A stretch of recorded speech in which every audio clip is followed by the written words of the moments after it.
सभी साथी जुड़ जाएं। कुछ गंभीर मुद्दों पर आज लाइव ठीक एक हफ्ते बाद आपके बीच आया हूँ। सबको हमारी तरफ से नमस्कार, सलाम, सत श्री अकाल, जो बोले सो निहाल। आप सभी साथियों का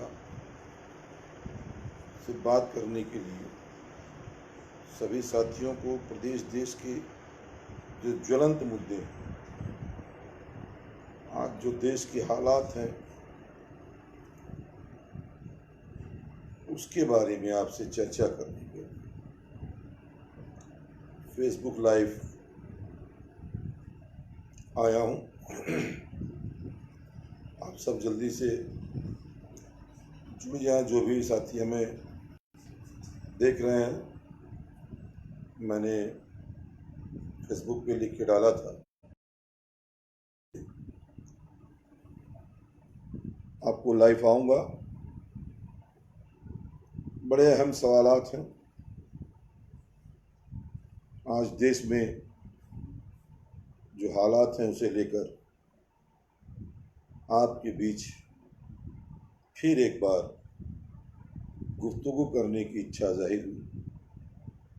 तमाम मुस्लिम मसाइल को लेकर, तमाम मुद्दों को लेकर हम आपके बीच में आए। तो जो भी साथी अभी तक नहीं जुड़े हैं, वो हमारे फेसबुक लाइव में आएं। जितने जल्दी आएंगे उतने ही जल्दी हम अपनी बात को आपके बीच में रखेंगे। मैं शमीम अशरफ, पूर्व प्रदेश सचिव अल्पसंख्यक सभा समाजवादी पार्टी आजमगढ़, इस महामारी कोरोना वायरस से लगातार देश और प्रदेश और जनपद में जो हालात बन रहे हैं, जो स्थितियां बन रही हैं, मैं उसके लिए आपके बीच आया हूँ। धर्मवीर यादव जी को बहुत बहुत धन्यवाद। आप हमारी लाइव देख रहे हैं। हम और साथियों से चाहेंगे कि सारे साथी, जो लोग फेसबुक लाइव, तमाम लोग, मैं उनसे चाहूँगा, मेरा निवेदन है, मेरा रिक्वेस्ट है, वो सारे साथी जल्दी से आएं ताकि हम अपनी बात को आपके समक्ष रख सकें।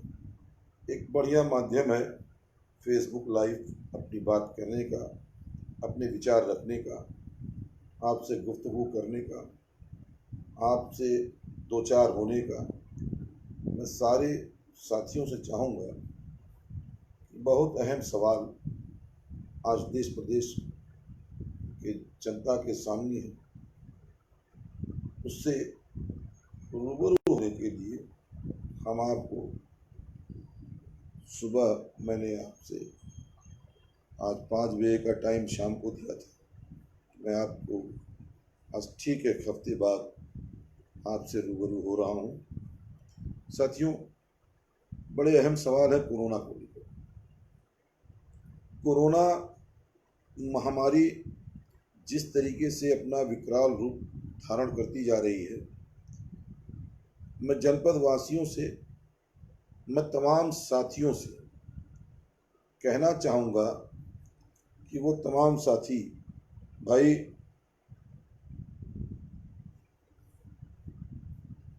आशीर्वाद यादव जी को बहुत बहुत धन्यवाद। हमारे आजमगढ़ समाजवादी पार्टी छात्र सभा के बड़े क्रांतिकारी जिलाध्यक्ष, हम इनका अपने फेसबुक लाइव का स्वागत करते हैं। महावीर यादव जी का स्वागत करते हैं और तमाम लोगों से चाहेंगे कि आप हमारे फेसबुक लाइव पे आइए। तो मैं अपनी बात कह रहा था कि बड़े विकराल रूप धारण होता जा रहा है हमारे जनपद के लगातार कई जगहों पर सील किया गया है और सारे लोग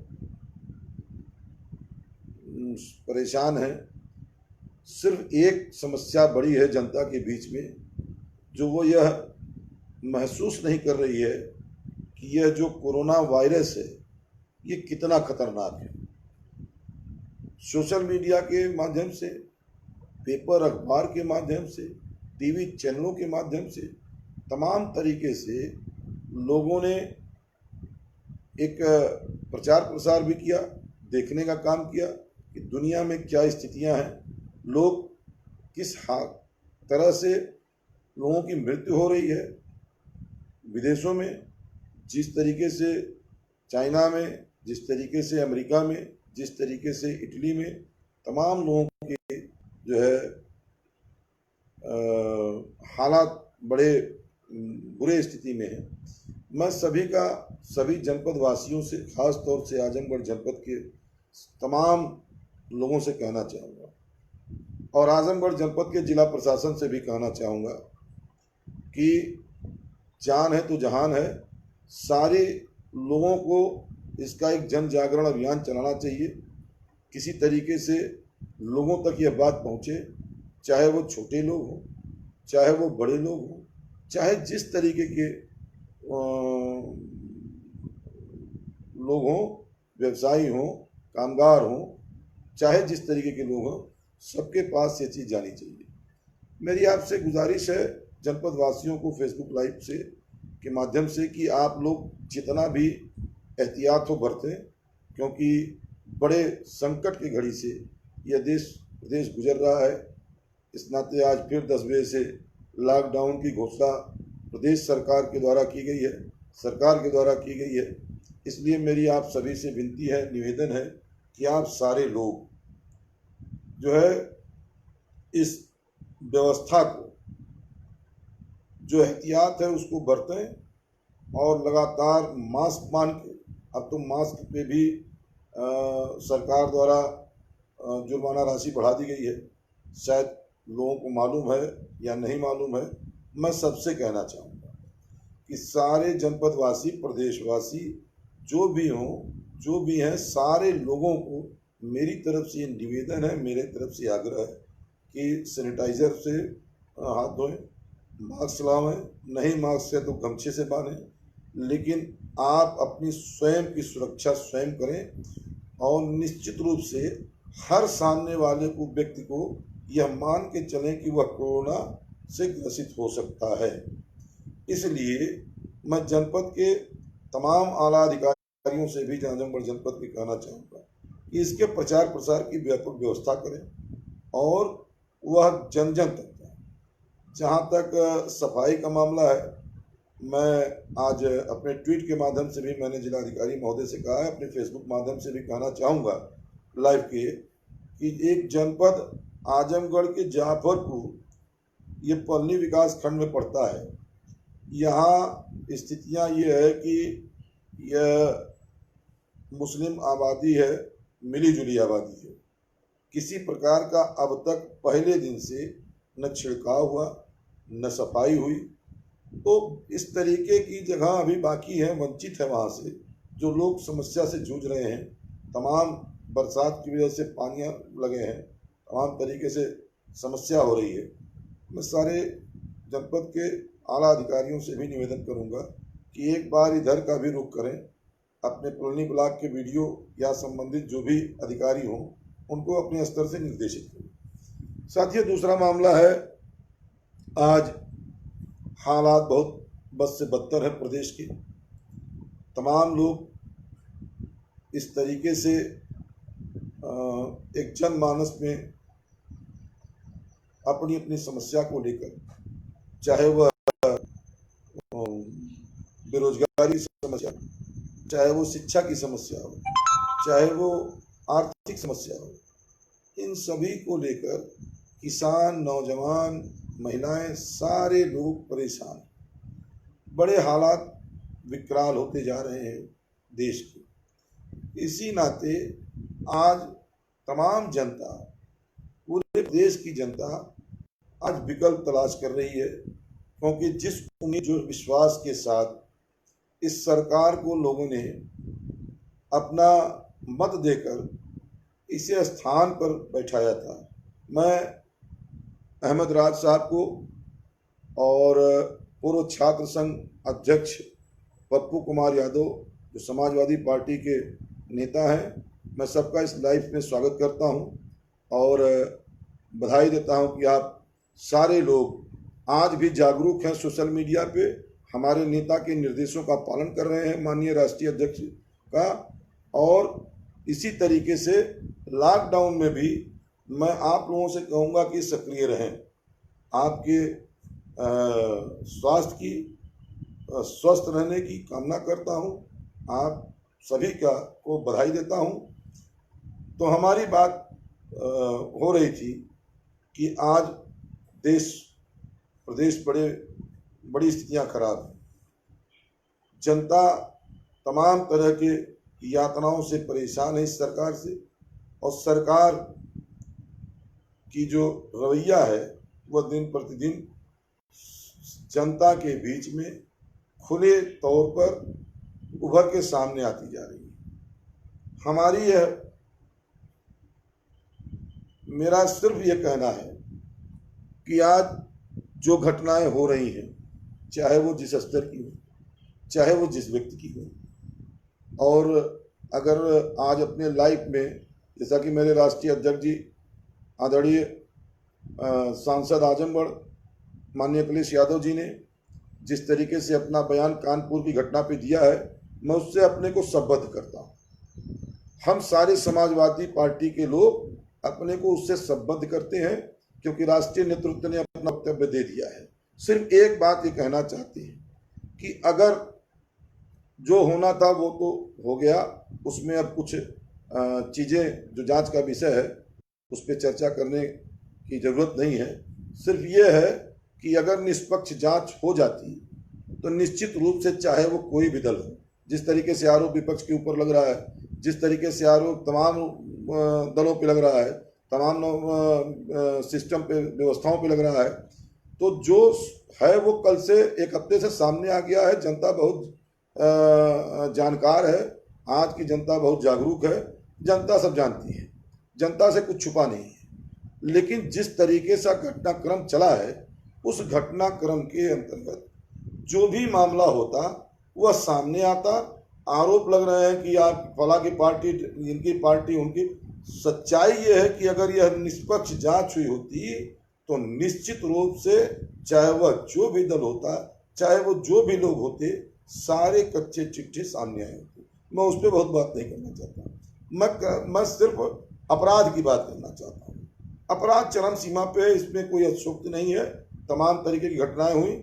जिस दिन कानपुर में घटना घटी, उसी दिन इलाहाबाद में घटी, उसी दिन लखनऊ में घटी, और ऐसी चरमराई हुई कानून व्यवस्था मैंने अपने 40 साल के राजनीतिक जीवन में, 35 साल के राजनीतिक जीवन में कभी नहीं देखा।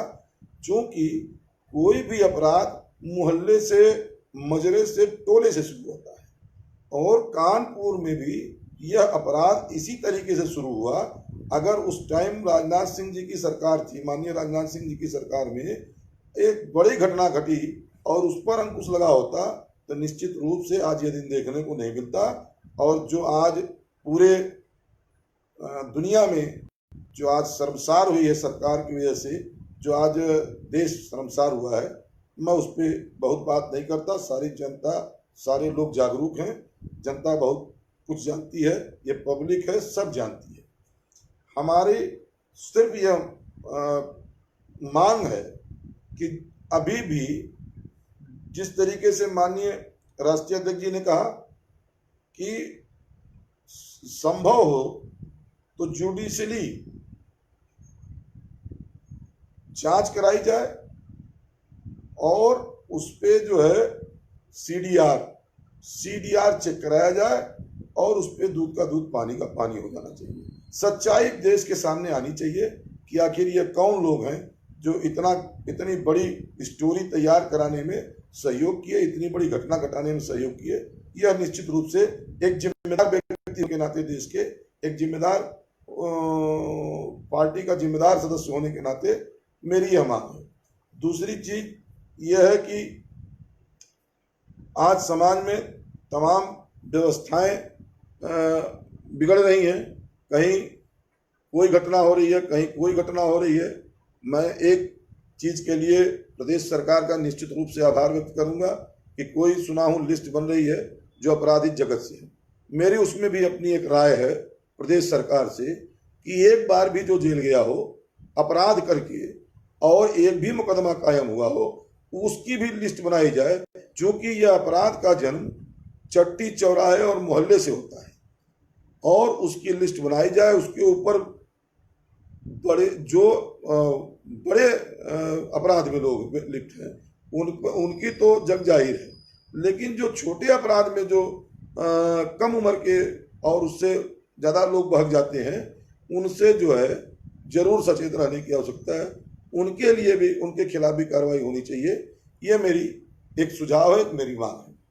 और आज शिक्षा के मामले में शिक्षा की स्थितियां बड़ी खराब है। हमारी एक विंग है, वो लगातार मांग कर रही है कि हमारे जो छात्र हैं वह जो है 3 महीने पढ़ाई नहीं किए, अभी भी विद्यालय पूरी तरीके से खुले नहीं हैं। तो जिस कार्य समय अवधि में कोई कार्य ही नहीं हुआ, उसकी फीस की मांग ये मेरी समझ में नाजायज लगती है। ये हमारे छात्र सभा के लोग, मैं बधाई देना चाहता हूँ युवा फ्रंटियर संगठन के लोगों को। वो समाजवादी छात्र सभा के हमारे जिलाध्यक्ष भी हमको सुन रहे हैं। मैं भाई आशीर्वाद यादव जी से लेके आजमगढ़ जनपद के जिलाध्यक्ष और उनके प्रदेश अध्यक्ष जी को बधाई देता हूं कि उसके लिए आंदोलन किए, वो अपनी मांग रखे हैं, पत्रक दे चुके हैं। वह निश्चित रूप से हम भी उस पर अपनी राय देते हैं। हम उस पर सहमत हैं कि 3 महीने का जो 4 महीने का लॉकडाउन है, जो भी अवधि हो, उसकी फीस माफी होनी चाहिए। दूसरी चीज ये है कि विद्यालय में अब एक व्यवस्था यह होनी निश्चित रूप से चाहिए कि ऑनलाइन ही व्यवस्था की जाए। शिक्षण संस्थानों में शिक्षा की शुरुआत होनी चाहिए, यह भी मेरी मांग है। और जिस तरीके से अपराध की बात हो रही थी, तमाम ऐसे मामले हैं, मैं काफ़ी दिनों से देख रहा हूँ, ट्रेंड हो रहा है, सार्वजनिक रूप से भी लोग कह रहे हैं। हमारी समाजवादी पार्टी के वरिष्ठ नेता मोहम्मद आजम खान, हम लोग नहीं बोल रहे थे कि हमारे राष्ट्रीय अध्यक्ष जी अपना वक्तव्य और पार्टी के बड़े लोग देंगे, लेकिन हम उन लोगों से ये बता देना चाहते हैं कि सारी चीज़ें खुली हुई हैं। माननीय आजम खान साहब कायदे मिल्लत, जो हमारे समाजवादी पार्टी के बहुत बड़े नेता हैं, माननीय नेताजी के साथ उन्होंने अपनी राजनीतिक शुरुआत की, पारी की, और आज वह समाजवादी पार्टी के पहले भी नेता थे, आज भी नेता हैं। कुछ लोग हमारे समाज के, जो मुस्लिम समाज के हैं, वह ज़्यादा फुदक रहे हैं। उनके फुदकने का कारण भी है कि उनको कोई मुद्दा है नहीं, वो चाहते हैं कि समाजवादी पार्टी, और निश्चित रूप से मुझे कहने में कोई ये नहीं है कि अगर आप और भी लोग हैं जो आज समाज के लिए, मुस्लिम समाज के लोग आज वह उसमें के खिलाफ भी कार्रवाइयाँ हों, आप उनकी चर्चा कभी नहीं करते। आप घूम घूम के आजम खान साहब के ऊपर हाई कोर्ट में मुकदमा चल रहा है, कुछ मुकदमे छूटे भी हैं और नियमानुसार कार्रवाई हो रही है। मुझे कहने में कोई आपत्ति नहीं है कि वर्ग एक समाज का होने के नाते उनके ऊपर जिस तरीके से कार्रवाई हुई, हम समझते हैं कि उसमें कहीं कोई कहने की बात नहीं है, सब जग जाहिर है। हमारी पार्टी लगातार लगी हुई है, माननीय राष्ट्रीय अध्यक्ष जी लगातार संपर्क में है, तमाम नेता उनसे मिलने जाते हैं और वह पूरी तरीके से समाजवादी पार्टी उनके साथ खड़ी है। मैं उन लोगों से कहना चाहता हूं जो लोग इस तरीके की बयानबाजी करते हैं कि आप कितने दिन गए हो।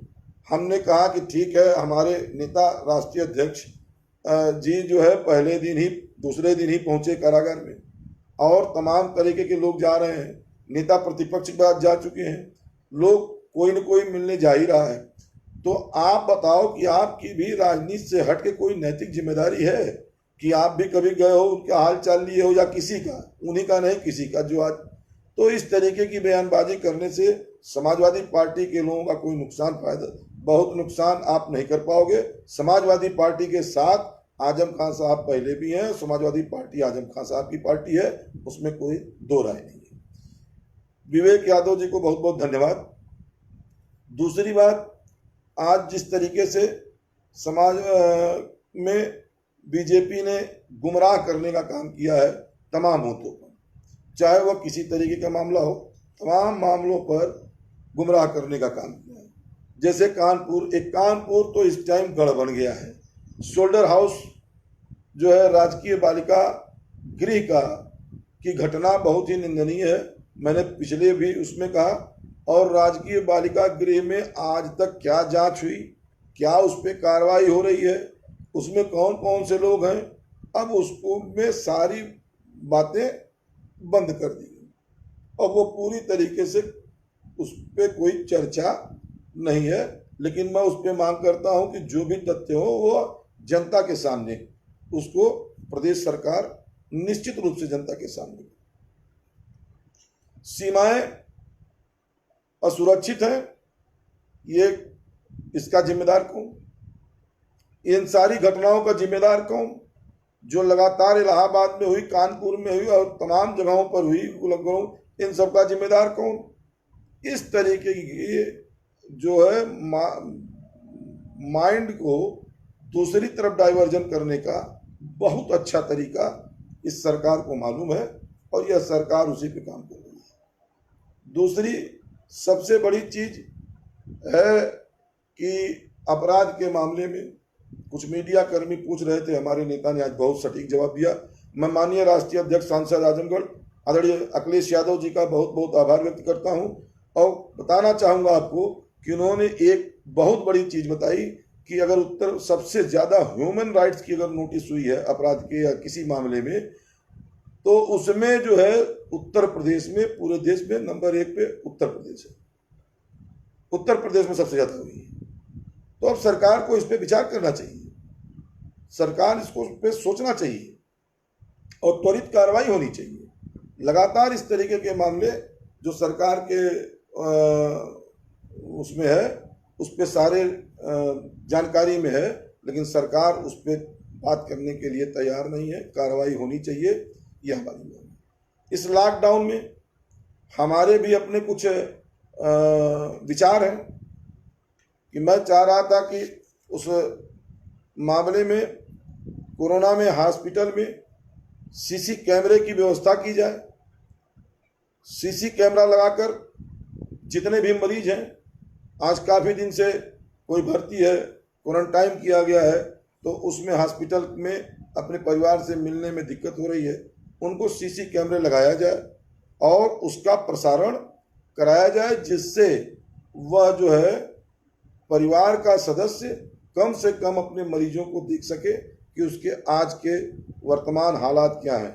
मैं अहमद जमाल साहब को बहुत बहुत शुक्रिया अदा करूंगा और उनका बहुत शुक्रगुजार हूं।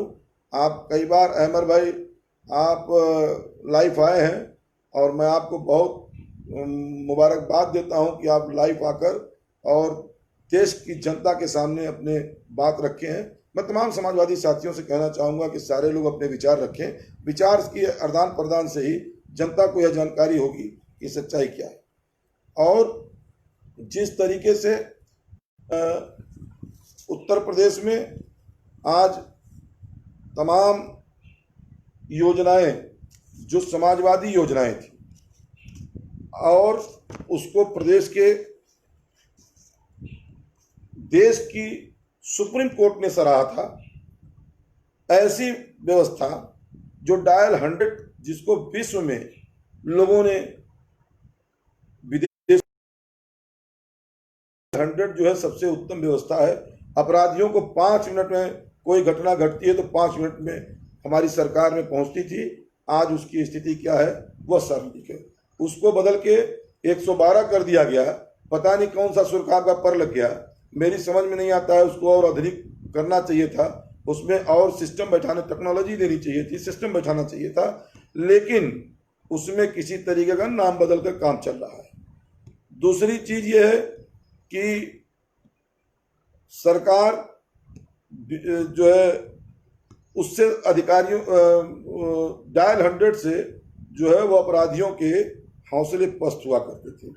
आगरा एक्सप्रेस वे, एक काम बता दो भैया, बहुत लोग चिल्लाते हैं, तमाम फेसबुक और सोशल मीडिया के माध्यम से तमाम लोग आके अपनी बात राग गलाते हैं। मुझको खाली आप 4 काम बता दो ना कि आपकी भारतीय जनता पार्टी की 6 साल की सरकार में, 5 साल की सरकार में आपके उत्तर प्रदेश में क्या हुआ, जबकि ऊपर और नीचे दोनों आप ही हो। उसमें किसी तरीके कोई वो नहीं, कोई काम नहीं। एक एक्सप्रेस बन रहा है, आजमगढ़ टोल लिया जा रहा है। आप यहाँ से चले जाइए, आजमगढ़ से न्योरी आपका टोल टैक्स लिया जा रहा है। अभी पूरी वह एक्सप्रेसवे का काम पूरा नहीं हुआ और उस पर टोल टैक्स लेना शुरू हो गया। आज हो गया साल भर, 6 महीना हो गया होगा। तो इस तरीके का काम इस सरकार का है। बेरोजगारी भत्ता बंद कर दिया गया, लोहिया आवास बंद कर दिया गया, कन्या विद्या धन बंद कर दिया गया, और अब तक के मेधावी छात्रों को जो हाई स्कूल इंटर पास किए हों उनको किसी तरीके का प्रोत्साहन इस सरकार ने नहीं दिया। गया मैं अपने राष्ट्रीय अध्यक्ष माननीय अखिलेश यादव जी को बहुत बहुत कोटि कोटि आभार और उनको सलाम करता हूं कि उन्होंने मेधावी छात्रों को जो सबसे अधिक नंबर पाए हैं उनको भी लैपटॉप देने की विपक्ष में रहकर घोषणा की। इससे बड़ा कोई काम देश की सरकार को जो करना चाहिए था, उत्तर प्रदेश की सरकार को करना चाहिए था, वह काम हमारे राष्ट्रीय अध्यक्ष माननीय अखिलेश यादव जी ने किया है। लैपटॉप योजना, कन्या विद्या धन योजना, ऐसी एक भी योजना अगर आप बता दो, मैं आपके साथ चलने के लिए तैयार हूं। एक योजना बता दो जो सरकार में उत्तर प्रदेश की सरकार ने किया, जो गरीबों के लिए हो, किसानों के लिए हो, बेरोजगारियों के लिए हो। आज लैपटॉप की वजह से इस लॉकडाउन में तमाम ऐसे नौजवान जो आज अपने संसाधन से 2 पैसे की आड़त बना रहे हैं, इस तरीके का कोई काम बतावे ना उत्तर प्रदेश के सरकार में इस तरीके का कोई काम हुआ। खाली गुमराह करने की राजनीति। सरकारें तमाम आई गई हैं। हम लोगों ने 14% आरक्षण, 14% एक सरकार बीजेपी की ही थी, राजनाथ सिंह जी की सरकार थी। 14% हाई स्कूल इंटर का रिजल्ट आया था और वो सारे लड़के जो है कहीं कहीं सेलेक्ट हो गए थे। इतने पढ़ाई का स्तर ऊंचा हो गया था, हम लोगों ने सराहा था। ऐसा नहीं है, जो काम आप करोगे उसकी भी बात करेंगे, जो आप नहीं काम करेंगे उसकी भी बात करेंगे। इस तरीके का काम जो प्रदेश सरकार की तरफ से हो रहा है, कोई सुविधा गरीब जनता के पास पहुंचती हो तो जो जानता हो वह हमको जरूर बता दे। मैं ये जानता हूं कि जो समाजवादी सरकार की योजनाएं थी, सिर्फ उसका नाम बदला गया है, उसको लगातार उस पर अपना काम किया गया है। मैं इसलिए मांग करता हूं कि जो भी सरकार नौजवानों के बारे में सोचे, गरीबों के बारे में सोचे, किसानों के बारे में सोचे,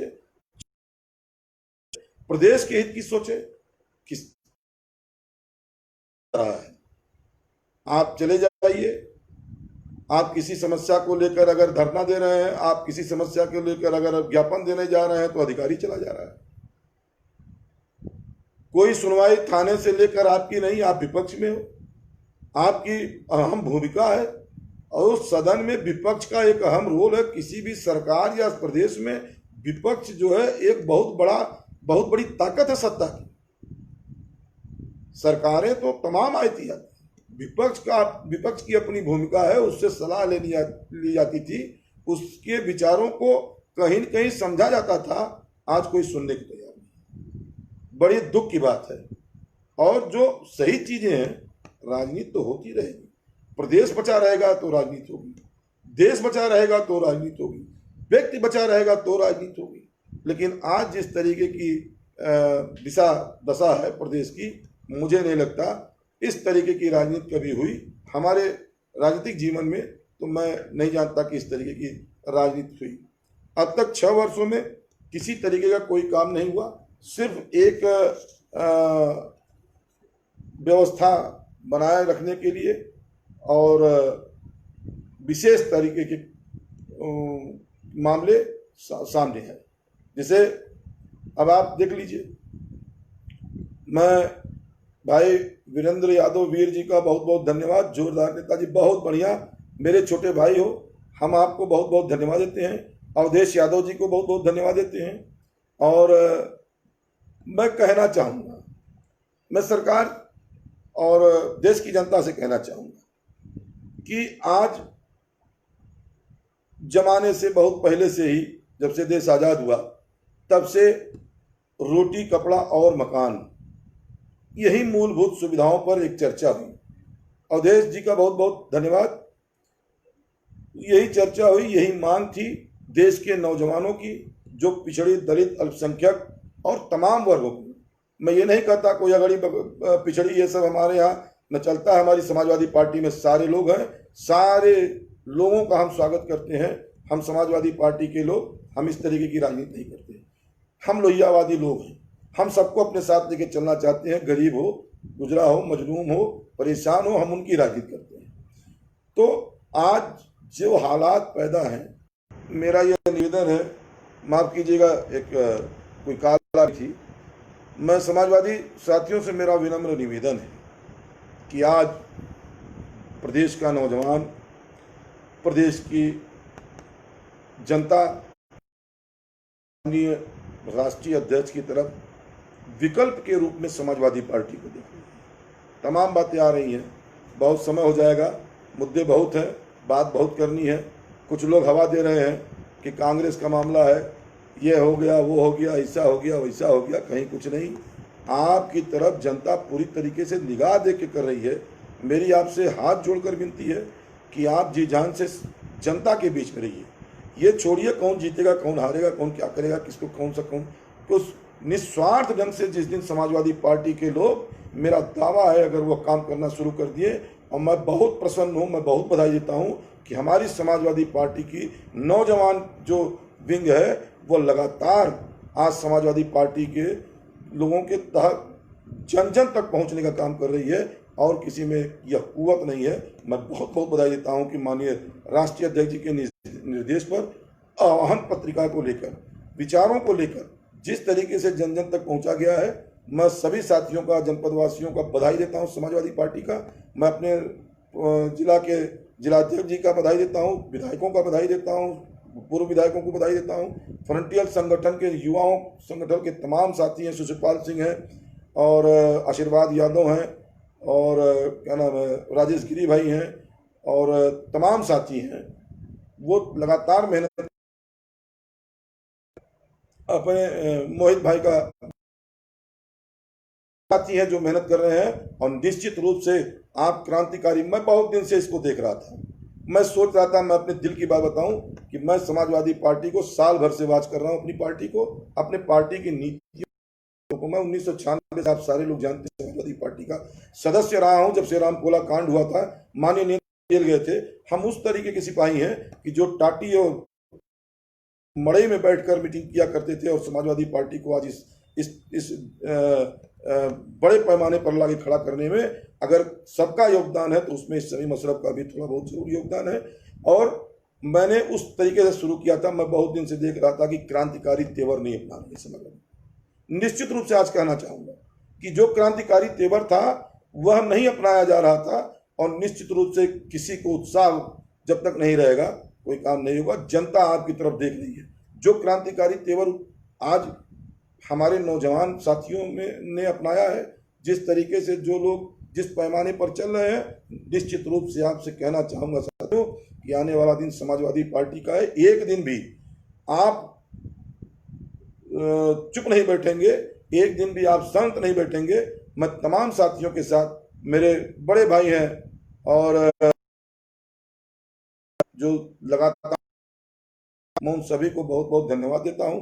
और ये कहना चाहूँगा कि बोलने की जरूरत है। जिंदा कौमें 5 साल इंतजार नहीं करती। हमने छात्र राजनीति से सीखा है। जब जनपद में आजमगढ़ में कोई घटना मिर्जापुर में होती थी तो आजमगढ़ का चक्का जाम होता था।